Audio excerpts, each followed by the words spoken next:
Hello दोस्तों, नमस्कार। कैसे हैं आप सब? आई होप कि आप सब अच्छे होंगे और खूब बढ़िया से मन लगाकर पढ़ाई कर रहे होंगे। आप लोगों को आज क्या नारी जीवन पर आधारित उपन्यास पहला चैप्टर होगा।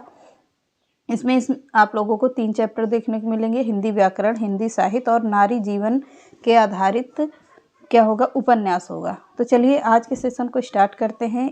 वेरी वेरी इंपॉर्टेंट है, तो आप लोग इसको नोट कर लीजिएगा और चलिए स्टार्ट करते हैं। पहला प्रश्न है निर्मला। निर्मला किसका उपन्यास है? तो प्रेमचंद्र जी का है। किसका?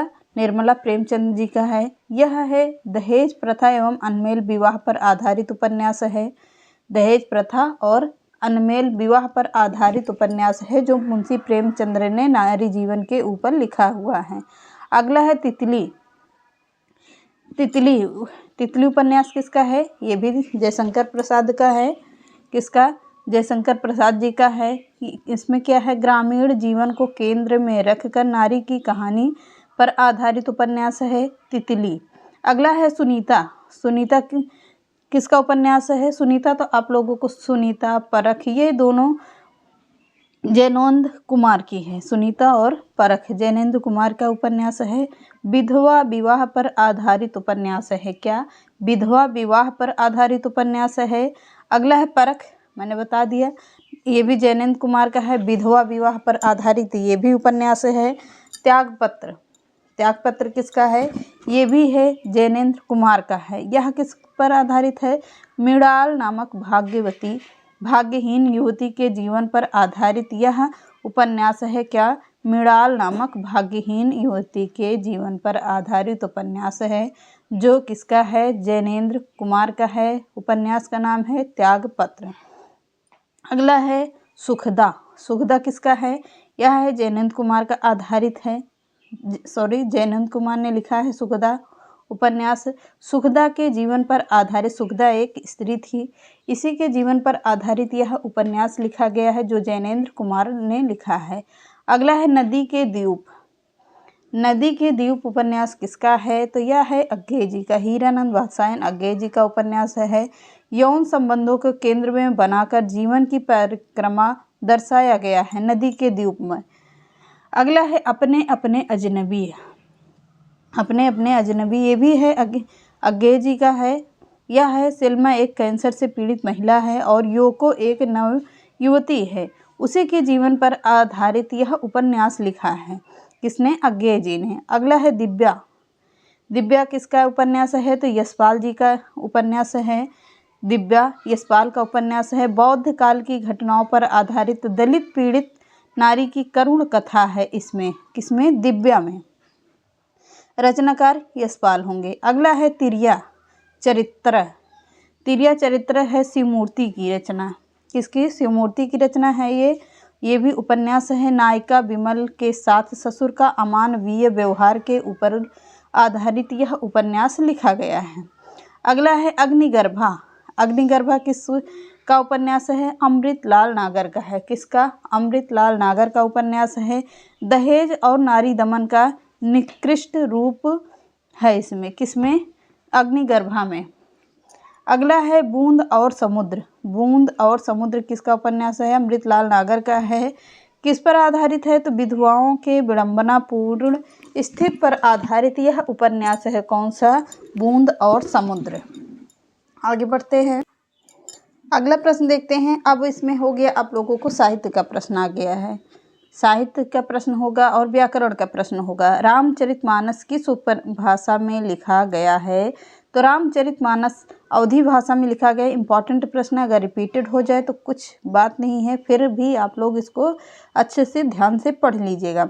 खड़ी बोली का प्रथम प्रयोग सबसे पहले किस किताब में हुआ था? तो खड़ी बोली का प्रयोग सबसे पहले प्रेम सागर में हुआ था। खड़ी बोली के जनक या अग्रणी भूमिका निभाने वाले कौन होंगे? अमीर खुसरो होंगे। अगला है ब्रज भाषा किस अपभ्रंश से विकसित हुआ है? तो ब्रज भाषा सौरसेनी अपभ्रंश से विकसित हुआ है। अगला है पश्चिमी हिंदी की प्रमुख बोली कौन सी है? तो पश्चिमी हिंदी की प्रमुख बोली है ब्रज भाषा। किस क्षेत्र के आसपास की आती है? तो मथुरा, ब्रज, यहाँ सबके अंतर्गत आती है कौन सी? ब्रज भाषा। अगला है पश्चिमी हिंदी किस अपभ्रंश से विकसित हुई है? तो सौर सेनी अपभ्रंश से हुई है। क्या? पश्चिमी हिंदी का विकास हुआ है। अगला है, किस क्षेत्र की बोली को काशिका कहा जाता है? तो किस क्षेत्र की बोली को काशिका कहा जाता है? तो बनारस के आसपास के क्षेत्र जो भी आते हैं उसके क्षेत्र के आसपास को क्या कहा जाता है? काशिका कहा जाता है। अगला है, शकुंतला नाटक का खड़ी बोली में अनुवाद किसने किया था? तो शकुंतला नाटक का खड़ी बोली में अनुवाद करने वाले हैं राजा लक्ष्मण सिंह। कौन होंगे? राजा लक्ष्मण सिंह हैं। अगला है, अवधी की उत्पत्ति किस अपभ्रंश से हुई है? इम्पॉर्टेंट प्रश्न है। अवधी भाषा की उत्पत्ति किस अपभ्रंश से हुई है? तो अर्धमागधी अपभ्रंश से हुई है अवधी भाषा का।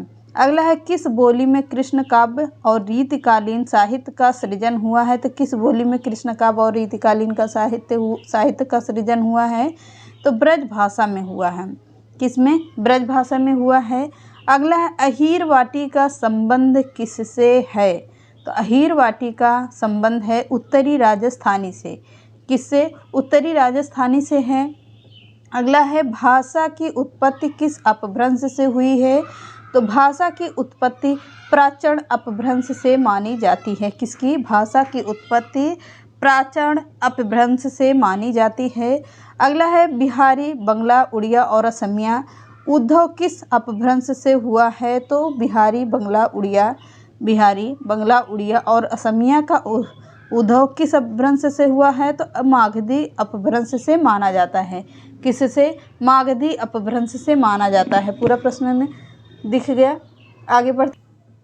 अगला प्रश्न है कि पश्चिमी हिंदी की बोलियां कितनी बोलियां हैं? तो पश्चिमी हिंदी की कितनी बोलियां हैं? 5 हैं। कितनी बोलियां हैं? तो 5 हैं। कौन कौन सी हैं? आगे देखते हैं। पश्चिमी हिंदी की कौन सी बोलियां हैं? तो पश्चिमी हिंदी की कौरवी, ब्रजभाषा, हरियाणवी, बुंदेली और कन्नौजी भाषा हैं। किसके अंतर्गत आती है? पश्चिमी हिंदी के अंतर्गत आती हैं। अगला है, हिंदी पूर्व हिंदी की कितनी बोलियां हैं? तो पूर्व हिंदी की अवधी, बघेली और छत्तीसगढ़ी बोलियां आती हैं। कौन सी? पूर्व हिंदी की बोलियां हैं। अगला है, राजस्थानी हिंदी की कितनी बोलियां हैं? तो मारवाड़ी, जयपुरी, मेवाती, मालवी ये किसके अंतर्गत आती है? तो राजस्थानी हिंदी के अंतर्गत आती हैं। अगला है, पहाड़ी हिंदी को कितने भागों में बांटा गया है? तो पहाड़ी हिंदी को कितने भागों में बांटा गया है? 2 भागों में बांटा गया है। कौन कौन से? पश्चिमी पहाड़ी, मध्यवर्ती पहाड़ी। पश्चिमी पहाड़ी में आता है क्या? कुमाऊनी तथा गढ़वाली आता है पश्चिमी और मध्यवर्ती में। अगला है, बिहारी में हिंदी की कितनी बोलियां हैं? तो बिहारी में 3 बोलियां हैं, मगही, भोजपुरी और मैथिली। किसके अंतर्गत आती है? तो बिहार के अंतर्गत आती हैं। अगला है, भाषा के लिए हिंदी शब्द का प्राचीनतम प्रयोग कहाँ मिलता है? तो सरफुद्दीन के सफ़रनामा में मिलता है। भाषा का सबसे प्रथम प्रयोग मिलता है। अगला है, हिंदी का वास्तविक आरंभ कब से माना गया है? तो हिंदी का वास्तविक आरंभ माना गया है 1000 ईस्वी से माना गया है। किसका? हिंदी का वास्तविक आरंभ माना जाता है, यानी कि रियलिटी का माना जा रहा है। अगला है, हिंदी क्षेत्र की बोलियों में सबसे ज़्यादा कौन सी बोली बोली जाती है? तो सबसे ज़्यादा बोली जाती है हिंदी क्षेत्र में भोजपुरी भाषा का प्रयोग किया जाता है। किसका? भोजपुरी भाषा का। अगला है, साहित्यिक हिंदी में हिंदी भाषा की सबसे महत्वपूर्ण बोली कौन सी आती है? तो साहित्यिक हिंदी में सबसे महत्वपूर्ण आती है बोली ब्रज भाषा आती है। साहित्य की दृष्टि से पूछ रहा है। तो अगला प्रश्न है, ताजुबेकिस्तान में कौन सी हिंदी बोली जाती है? तो ताजुबेकिस्तान में क्या है? फिजा है। फिजा बोली आती है। अगला, हिंदी का पहला समाचार पत्र कौन सा था? तो हिंदी का पहला समाचार पत्र था उदंत मार्तंड। क्या था? उदंत मार्तंड था। अगला, अशोक के समय राजकाज की भाषा क्या थी? तो अशोक के समय राजकाज की भाषा थी पाली भाषा। अगला, मोहम्मद गोरी को लेकर अकबर तक राजकाज की भाषा क्या थी? तो हिंदी भाषा में थी। कब से कब तक? मोहम्मद गोरी के समय से लेकर अकबर के समय तक की राजकाज की भाषा हिंदी भाषा थी। वो अलग बात थी कि वो अपनी अपनी भाषा हिंदी में, तुर्की में कैसे यूज करते थे, वो बात अलग थी, लिखा पढ़ी में हिंदी ही ज़्यादा प्रयोग की जाती थी। अगला है, अकबर के शासनकाल में मंत्री टोडरमल के आदेश से किस भाषा को हिंदी की जगह पर राजभाषा बनाया गया था? तो किसको बनाया था? फारसी भाषा को बनाया गया था। किससे? फारसी भाषा को बनाया गया था। अगला, ईस्ट इंडिया कंपनी ने कब तक फारसी को राजभाषा बनाए रखा था? तो ईस्ट इंडिया कंपनी ने 1833 ईस्वी तक फारसी भाषा को राजभाषा बनाए रखा था। अगला है, संविधान सभा में हिंदी को राजभाषा बनाने का प्रस्ताव किसने प्रस्तुत किया था? तो गोपाल स्वामी अयंगार ने किया था। अगला है, भारतीय संविधान में हिंदी को राजभाषा के रूप में कब मान्यता मिली थी? तो 14 सितंबर 1949 को मिली थी। इसीलिए 14 सितंबर को हम लोग हिंदी दिवस के रूप में मनाते हैं। 10 दिसंबर को क्या है? तो 10 दिसंबर को हम लोग विश्व हिंदी दिवस के रूप में मनाते हैं। अगला है, संविधान के किस अनुच्छेद में हिंदी को संघ की भाषा और देवनागरी को लिपि कहा गया है? तो आर्टिकल 343 में कहा गया है। अगला है, राजभाषा आयोग के प्रथम अध्यक्ष कौन थे? तो राजभाषा आयोग के प्रथम अध्यक्ष थे कौन? बीजी खेर थे। कौन? बीजी खेर थे। चलिए, आज ये रहे आप लोगों को सभी चैप्टर मिक्स करके बहुत ही इंपॉर्टेंट प्रश्न थे। आई होप कि आप लोगों को पसंद आए होंगे। चैनल पसंद आता है तो लाइक, सब्सक्राइब एंड शेयर करिएगा। नमस्कार।